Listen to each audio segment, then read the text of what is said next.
case, the individual is kept at the top of the list of concerns, not subordinated to some grander concept or ideal. This is closer to what the humanitarian student was getting at. But what about those scholars of 14th and 15th century Italy and beyond, the ones the first Thermarsh speaker was talking about? These were humanists of another type. They translated and edited books, taught students, corresponded with their clever friends, debated interpretations, advanced intellectual life, and generally wrote and talked a lot.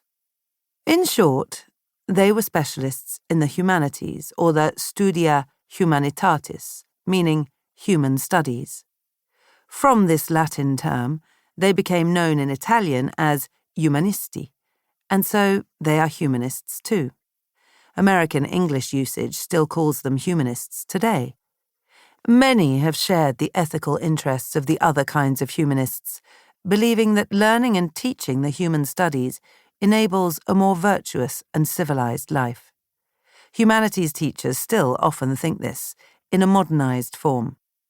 By introducing students to literary and cultural experiences and to the tools of critical analysis, they hope to help them to acquire extra sensitivity to the perspectives of others, a subtler grasp of how political and historical events unfold, and a more judicious and thoughtful approach to life generally.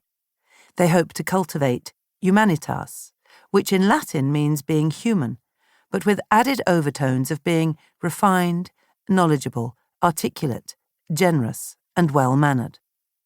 Religious, non-religious, philosophical, practical, and humanities-teaching humanists, what do all these meanings have in common, if anything?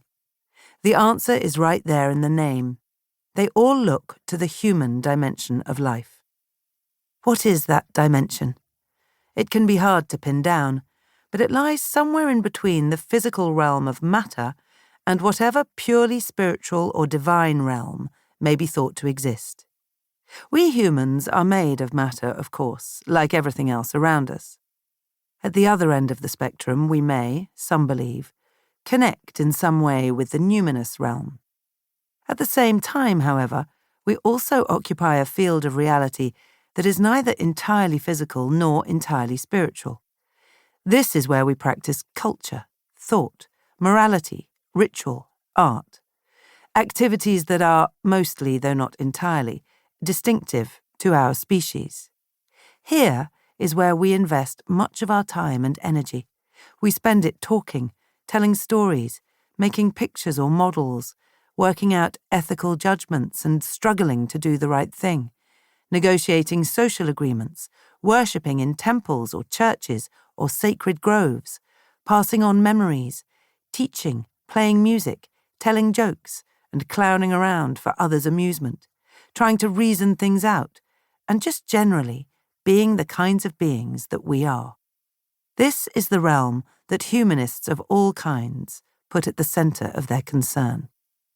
Thus, whereas scientists study the physical world and theologians the divine one, humanists study the human world of art, history, and culture. Non-religious humanists make their moral choices based on human well-being, not divine instruction. Religious humanists focus on human well-being too, but within the context of a faith. Philosophical and other kinds of humanists constantly measure their ideas against the experience of real, living people. The human-centered approach was conveyed in a remark made some 2,500 years ago by the Greek philosopher Protagoras. Man is the measure of all things.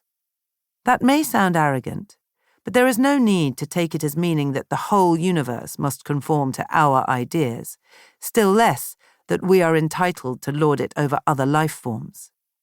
We can read it as saying that, as humans, we experience our reality in a human-shaped way. We know and care about human things. They are important to us, so let's take them seriously. Admittedly, by this definition, almost everything we do can seem a bit humanistic. Other proposed definitions have been even more all-embracing. Here is the novelist E.M. Forster, a deeply human writer and a paid-up member of Humanist.